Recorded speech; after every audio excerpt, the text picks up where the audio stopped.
90% இப்போ திருநங்கைகள் வந்து செக்ஷுவல் ஒர்க்குக்கு நிற்கிறதுனால தான் பெண்கள் இன்றைக்கி தைரியமாக நடக்கிறாங்க. என் பேர் பிரியா, நாங்கள் மும்பையிலேருந்து வரோம். டிரான்ஸ்ஜெண்டரோட லைஃப் எப்படின்னா, இப்போ வந்து ஒரு சின்ன வயசுலேருந்து ஒரு 16 வயசுலேருந்து தான் நாங்கள் டிரான்ஸ்ஜெண்டராக ஆகிறோம். ஆக்சுவலி எப்படின்னா எங்கள் வீட்லேயும் வந்து புறக்கணிப்பாங்க. ஏன் இப்படி லேடிஸ் மாரி நடக்கிற, ஏன் இப்படி பிஹேவ் பண்ணுற, எதுக்கு இப்படி பேசுகிற. ஸ்கூலில் நாங்கள் படிக்கும்போது நான் +2 வரைக்கும் முடிச்சிருக்கேன். நான் ஸ்கூல்லேயே எங்களுக்கு வந்து நிறைய ஒரு இஷ்யூலாம் எங்களுக்கு இருந்திருக்கு. அதாவது பாய்ஸுங்க லேடிஸ் வந்து எங்களுக்கு வந்து ரொம்ப சப்போர்ட்டு, பாய்ஸ்க்கு வந்து எங்களை வந்து ஒரு நம்பர் வச்சு கூப்பிட்றது. நீ வந்து இப்படி, நீ வந்து திருநங்கையா, நீ வந்து 9 இப்படின்னு சொல்லுவாங்க. எங்களை சொல்லும் போது வந்து ஆக்சுவலி எங்களுக்கு அந்த மனசு அப்போ வந்து எங்களுக்கு எப்படி தோணுன்னா, எங்களோட கஷ்டம் எல்லாமே நாங்கள் சின்ன வயசுலேருந்து பார்த்துட்டோம். நாங்கள் அதனால் வந்து எங்களுக்கு அவ்வளோவா தெரியல. எங்களுக்கு வந்து லைஃபே வந்து ஒரு கஷ்டமாக தான் இன்ன வரைக்கும் போயிட்டுருக்கு. சந்தோஷமாக இருக்கிற நாள் எதுனா இந்த வருஷத்துக்கு ஒரு நாள் இந்த கூவாக திருவிழா தான் நாங்கள் ஜாலியாக இருப்போம். நாங்கள் இல்லை, இன்னும் கிடைக்கல. இன்னும் இப்போ சிட்டியில் இருக்கிறவங்களாம் எவ்வளோ இப்போ இம்ப்ரூவ் ஆகிட்டாங்க, அக்செப்ட் பண்ணிக்கிறாங்க. வீட்டில் ஒரு ஃபங்க்ஷனோ ஒரு மேரேஜோ ஒரு வளைகாப்போ எல்லாத்துலேயுமே எங்களை வந்து ஒரு சிஸ்டராக நினச்சி தான் அக்செப்ட் பண்ணிக்கிட்டு இருக்கிறாங்க. இன்னும் வந்து வெளியாட்டு ஒரு கிராமத்தில் இருக்கிறவங்க வந்து இன்னமும் வந்து அவங்க ஒரு டிரான்ஸ்ஜெண்டரை பார்த்தாங்கன்னா அவங்க அப்படியா, அவங்க எப்படி பிஹேவ் பண்ணுறாங்க, எதுக்கு லேடிஸ் மாரி பண்ணுறாங்க, இப்படி தான் இருக்கிறாங்க. இன்னும் மாறலை. 50% தான் மாறி இருக்குது, இன்னும் 100% மாறலை. இன்னும் சிட்டியில் தான் நாங்கள் மும்பையில் இருக்கிறதுனால, மும்பையில் வந்து எப்படின்னா டிரான்ஸ்ஜெண்டர் வந்து அந்த ஊரில் கடவுளாக நினைப்பாங்க. ஆக்சுவலி எப்படி சொல்லப்போனால், இப்போ ஒரு கடை வந்து ஓப்பனிங்கோ, ஒரு மேரேஜ் ஃபங்க்ஷனோ, ஒரு பேங்கிள் ஃபங்க்ஷனோ, வீட்டில் ஒரு குழந்தை பிறந்தாலும் அந்த ஊரில் வந்து ஒரு தெய்வமாக மதித்து ஃபஸ்ட்டு இன்விடேஷன் எங்களுக்கு தான் வைப்பாங்க அந்த ஊரில். அதாவது இங்கே வந்து எப்படி சொல்கிறதுனா, இப்போ இங்கே இருக்கிறவங்க வந்து டிரான்ஸ்ஜெண்டர் வந்து யாராச்சும் ஒரு 100%, ஒரு 10% தான் டீசெண்டாக இருக்கிறாங்க. மற்றவங்க வந்து இப்போ இந்த கடையாக போகிறது, பாய்ஸு கூட ஒரு அரட்டை அடிக்கிறது, இப்படி இன்னும் மாறணும். இன்னும் உலகத்தில் வந்து டிரான்ஸ்ஜெண்டரும் மாறினா தான் மக்களும் நம்மளை அக்செப்ட் பண்ணிப்பாங்க. ஆரம்பத்தில் இருந்ததுக்கு இப்போ எப்படி இருக்குது? இப்போ ரொம்ப தேவலாம். இப்போ நாங்கள் வந்து 2008 வரும்போதெல்லாம் ரொம்ப மக்களோட பார்வையை எங்கள் பக்கம் திரும்புறது ரொம்ப அரியுது எங்களுக்கெல்லாம். உங்களுக்கு ஏதாவது மறக்க முடியாத ஒரு இன்சிடெண்ட்னா, நாங்கள் வந்து மலையனூர் போயிருக்கப்போ வந்து அமாவாசை நாங்கள் போவோம். அப்போ வந்து அங்கே வந்து நாங்கள் டிரான்ஸ்ஜெண்டர் வந்து சாமி கும்பிடும் போது நாங்கள் எல்லாேருக்கும் ஆசீர்வாதம் பண்ணுவோம். அப்போ வந்து பசங்களால் தான் எங்களுக்கு ஒரு மறக்க முடியாத இன்சிடெண்ட். எங்களை வந்து கேர்ள்ஸுன்னு நினச்சிட்டு எங்களை துரத்திட்டாங்க. அதாவது வந்து இப்போ இங்கே வர பீப்புளே வந்து இப்போ நாங்களாம் இப்போ நிற்கிறோம்னா பசங்க வந்து ரொம்ப எங்களை இடிக்கிறது, பேசுறது, இப்படிலாம் பண்ணாதீங்கப்பான்னு சொன்ன கூட கேட்க மாட்டேங்கிறாங்க. எங்களுக்கும் கொஞ்சம் இரிட்டேட்டிங் ஆகுது. நாங்கள் என்ஜாய் பண்ணுற ஒரு நாள் இங்கே மட்டும்தான் நாங்கள் பண்ணுறோமே. மற்றபடி எங்கள் வாழ்க்கையில் வந்து எவ்வளோ ஸ்ட்ரகிள்ஸ் நாங்கள் பார்க்குறோம். இப்போ நான் ஒரு உண்மையை சொல்கிறேன்னா, இப்போ ஒரு ஜென்ஸ் வந்து இந்த சேரீ கட்டவே மாட்டாங்க யாருமே. சின்ன வயசுலேருந்து நாங்கள் கஷ்டப்பட்டு மக்களோட பேச்சுகள், ஒரு புறக்கணிப்பு, எங்கள் இப்போ பெற்றவங்களே எங்களை புறக்கணிச்சிட்டாங்க. இப்போ அக்செப்ட் பண்ணிக்கிட்டாங்க. அப்போது ஒரு 10 வருஷத்துக்கு முன்னாடி எங்களை வந்து அக்செப்ட் பண்ணல. நாங்களாம் சொல்லி புரிய வச்சோம். வெளி மக்கள்லாம் புரிஞ்சுக்கிறாங்க. டக்குன்னு எங்கள் ஃபேமிலியில் இருக்கவங்க அக்செப்ட் பண்ணிக்க மாட்டுறாங்க. நீங்கள் வரக்கூடாது, பேசக்கூடாது, லேடி மாரி நடந்துக்கூடாது. அது வந்து ஒரு 10 வருஷத்துக்கு முன்னாடி இருந்துச்சு. இப்போல்லாம் கிடையாது. இப்போ வந்து டிரான்ஸ்ஜெண்டர் வந்து எல்லா ஃபீல்ட்லேயும் சாதிச்சுக்கிட்டு இருக்கிறாங்க. மிஸ் வேர்ல்ட்லேயும் சரி, டாக்டராக இருக்காங்க, MBBSஆக இருக்கிறாங்க, ஓட்டுநராக இருக்கிறாங்க, காவல்துறையில் இருக்கிறாங்க, நிறைய பேர் இருக்கிறாங்க. ஃபேஷன் டிசைனர் ஒர்க் பண்ணுறாங்க. சில பேர் கடை வசூலுக்கும் போகிறாங்க. வீட்டில் வந்து சுய தொழிலும் செய்கிறாங்க. அதாவது அவங்க வயிற்று பழப்புக்காக பாலியல் தொழிலுக்கும் போகிறாங்க. நான் இல்லைன்னு சொல்லலை. டிரான்ஸ்ஜெண்டர் லைஃப்பில் வந்து யாருமே வந்த உடனே மேல்துறைக்கு வரல. யாருமே கடை கேட்டு பாலியல் தொழிலிருந்து வந்தவங்க தான், அந்த ஸ்ட்ரகிள்ஸ்லேருந்து மீண்டு வந்தவங்க தான். இப்போ இத்தனை திருநங்கைகள் நீங்கள் கேட்டால் கூட எவ்வளோ சோகங்கள் இருக்குது. எங்களுக்குள்ளேயும் சோகம் இருக்குது.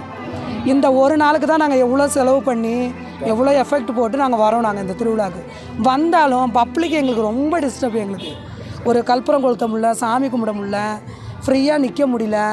எடுக்கிறாங்க. நிறைய பேர் கேட்குறாங்க, நீங்கள் என்ன இருக்கா, நல்லா பேசுகிறீங்க, லேடிஸ் மாரி இருக்கீங்க, சூப்பராக இருக்கீங்க. அதேமாரி எங்கள் வீட்டில் கேட்டாங்கன்னா எங்களுக்கு இன்னும் திருப்தியாக இருக்கும். எங்களுக்கு எங்களுக்கு அழகாக இருக்குன்னு மாதிரி ஃபீல்? நாங்கள் அதுக்கு தான் இவ்வளோ எஃபெக்ட் போட்டு வர்றதே, பொதுமக்கள் எங்களை பார்க்கணும். இப்போ ஒரு 100% ஒன்றும் இல்லைக்கா, எல்லாரும் போகிறேன் எல்லாரையும் கணக்கு பண்ணுறாங்க. இல்லை இது கேளுங்க, 50% மாறிட்டாங்க. இல்லைக்கா, எல்லாரும் ஆம்பளையும் போல எல்லாரையும் நினச்சிடாதீங்க. உனக்கு வந்து ரொம்ப வந்து நான் தோல் கொடுப்பேன், இந்த பாருங்க உண்மையாக நான் தோல் கொடுப்பேன். ஓகே, புரியுதுங்களா? என்னோட சப்போர்ட் என்னைக்குமே நிற்கும். அக்கா என்னைக்குமே வந்து எல்லா ஆம்பளையும் தப்பா சில பேர் தான். அதை சொல்லுங்க ஃபர்ஸ்ட், அதை சொல்லுங்கக்கா, ஓப்பனாக சொல்லுங்க, அதை சொல்லுங்க. அப்புறம் வந்து எப்படின்னா, இப்போ யாராச்சும் அழகாக இருக்குது, இப்போ சார் எப்படி பேசுனாங்க, அதுதான் எங்களுக்கு என்ஜாய்வே. இப்போ ஒரு வீட்டில் இருக்கவங்க கூட இப்படி சொல்ல மாட்டாங்க யாரும், உங்களுக்காக நாங்கள் இருக்கிறோம், உங்களுக்காக நாங்கள் செய்கிறோம் அப்படி சொல்ல மாட்டாங்க யாருமே. இருக்குதான், சில பேர் இருக்க தான் செய்கிறாங்க. வசூலுக்கு போகிறது வந்து எப்படின்னா, அந்த காலத்துலேருந்து அது வந்து ஒரு திருநங்கைகளோட அடிப்படை வாழ்க்கை அதில் தான் முன்னேறிச்சு. இப்போ நாங்களும் வசூலுக்கு தான் போனோம்ப்பா. இப்போ ரிச்சாக இருக்கிறோம் நாங்கள் சொல்லக்கூடாது. நாங்களும் ஃபஸ்ட்டு எண்டில் வந்து 2008 வந்தோம். நாங்கள் 8 வரும்போது இப்போ அப்பா அம்மா வீட்டு தேங்க்யூ இல்லை சரி ஓகே ஓகே. இப்போ நான் வரும்போது 2008 நான் டிரான்ஸ்ஜெண்டர் ஃபீல்டில் வந்தேன். இப்போ எங்கள் ஃபேமிலியில் எப்படின்னா, இப்போ குரு இருப்பாங்க, எங்களை வழி நடத்துகிற ஒரு குரு இருக்கிறாங்க. அவங்க என்ன சொல்கிறாங்களோ அதை தான் நாங்கள் கேட்கணும். இப்போ இந்த அளவுக்கு இருக்கிறோன்னா அவங்க காட்டுற வழியில் தான் நாங்கள் வந்தோம். கடை கேட்குறது வந்து எப்படின்னா, திருநங்கைகளோட அடிப்படை வாழ்க்கை அப்படிலேருந்து வந்துருச்சு அது. இப்போ நாங்கள் இப்போ நானும் படிச்சிருக்கிறேன், எனக்கு எந்த ஒர்க்குமே தரமாட்டுறாங்க. நான் மும்பையில் தான் இருக்கிறேன். நான் +2 முடிச்சுட்டு செகண்ட் இயர் வரைக்கும் காலேஜ் முடிச்சிருக்கிறேன், சர்டிஃபிகேட் எல்லாமே வச்சுருக்கிறேன். இப்போ ஆக்சுவலி ஒன்றும் வேணாம், ஒரு ஜுவல்லரி ஷாப்லேயோ ஒரு துணி கடையிலையோ ஒரு மளிகை கடையில் வேலை கேட்டால் தரமாட்டேங்கிறாங்க. எதுக்குன்னு கேளுங்க. அந்த காலத்தில் வந்து திருநங்கைகளோட பார்வை அப்படி ஆயிடுச்சு. இவங்க வந்தாங்கன்னா இப்படி தான் கேரக்டரு, இவங்க வந்து செக்ஷுவல் ஒர்க் பண்ணுவாங்க, பசங்க கூட பேசுவாங்க. அது அப்படி கிடையாது. பசங்க வந்து எதுக்கு பேசுகிறாங்கன்னா, இப்போ நான் ஒரு கருத்து இங்கே என்ன வைக்கிறேன்னா, முக்கியமான கருத்து இது வந்து நாட்டுக்கு முக்கியமான கருத்து. இது திருநங்கைகள் இல்லைன்னா பெண்களோட கற்பழிப்பு இன்னும் அதிகமாகும். 90% இப்போ திருநங்கைகள் வந்து செக்ஷுவல் ஒர்க்குக்கு நிற்கிறதுனால தான் பெண்கள் இன்றைக்கி தைரியமாக நடக்கிறாங்க. இப்போ கம்மியாயிடுச்சு. இப்போ என்ன சொல்கிறாங்கன்னா, திருநங்கைகள் பாலியல் தொழில் செய்கிறாங்க, அது தப்பு. அது இப்போ ஒரு லேடிஸ் நைட்டில் நடந்து போனாங்கன்னா அவங்களுக்கு சேஃப் இல்லை, நாங்கள் எப்படி வேணாலும் தப்பி போனாங்க. திருநங்கைகள் இருக்கிறதுனால தான் பெண்களோட கற்பழிப்பு கொஞ்சம் கொஞ்சம் குறைஞ்சிக்கிட்டு வருது. அது மக்கள் பார்வைக்கு இவங்க தப்பு செய்கிறாங்க அப்படி சொல்லக்கூடாது. ஏன்னா அந்த இடத்துல நின்று பார்த்தா தெரியும் ஜென்ஸ் எப்படி பிஹேவ் பண்ணுறாங்க. அந்த நேரத்தில் ஜென்ஸோட ஆக்டிவிட்டீஸ் தனியாக இருக்கும். ஒரு லேடி இருந்தாங்கன்னா அதெல்லாம் பொறுத்துக்க மாட்டாங்க. நாங்கள் தான் பொறுத்து அதுலேருந்து நாங்கள் மீண்டு வந்துட்டோம். நாங்கள் அதனால் திருநங்கைகள் வந்து பாலியல் தொழில் செய்கிறாங்க, கடை கேட்குறத விடுங்க. திருநங்கைகள் செக்ஷுவல் ஒர்க்கில் நிற்கிறதுனால தான் பெண்களோட கற்பழிப்பும் கம்மியாக இருக்குது. நான் இதை ஷியோராக சொல்லுவேன். நான் 100%. சரி ஓகே, தேங்க்யூ சார். நான் வைக்கிற கோரிக்கை என்னன்னா, இந்த ஊரில் வந்து எங்களுக்கு ரெஸ்ட் ரூம் கட்டி கொடுக்கணும். எங்களுக்கு ரெஸ்ட் ரூமே கிடையாது. இப்போ ஒரு அர்ஜென்ட்டாக நாங்கள் போகணும்னா நாங்கள் எவ்வளோ காணிக்க கொடுக்குறோம். எங்கே Malaysia, Delhi, Hyderabad, New Zealand, America எல்லா தேசத்துலேருந்து வராங்க திருநங்கைகள். இப்போ ஒரு நாளைக்கு நாங்கள் லாட்ஜி ரெண்ட்டே வந்து 10,000 ரூபாய் நாங்கள் கொடுக்குறோம். மேக்கப்புக்கு எவ்வளோ செலவு பண்ணுறோம். இங்கே தாலி நாங்கள் இப்போ இந்த வருஷம் நான் வேண்டிட்டு போகிறேன்னா அடுத்த வருஷம் பவுன் தாலி கட்டுறோம். அதுலேயே எவ்வளோ டொனேட் ஆகுது, கேஷ் எவ்வளோ டொனேட் ஆகுது. இங்கே சேர்கிற காசை வச்சு தான் நாங்கள் கட்டி கொடுங்கன்னு நாங்கள் கேட்குறோம். இப்போ நாங்கள் எல்லோரும் ரூமுக்கு போகணும், ஒரு 1/2 கிலோமீட்டர் நாங்கள் போகணும். அங்கே போயிட்டு ட்ரெஸ் சேஞ்ச் பண்ணிவிட்டு திருப்பி காலையில் இங்கே வரது ரொம்ப ஒர்ஸ்ட்டு. இப்போ கோயிலுங்களை எப்படி லைனில் விட்றாங்களோ அந்தமாரி இங்கே வசதிப்படுத்தி ரெஸ்ட் ரூம் விட்டாங்கன்னா நான் ஷுவராக அந்த கடவுளுக்கு 3 கையெழுத்து கும்பிடுவேன். நான் இந்த ஊர் மக்களையும் நான் ப்ரௌடாக பண்ணுவேன். நானும் இப்போ 5, 8, 9 வருஷமாக நான் சொல்லிக்கிட்டு தான் இருக்கிறேன். கட்ட மாட்டுறாங்க.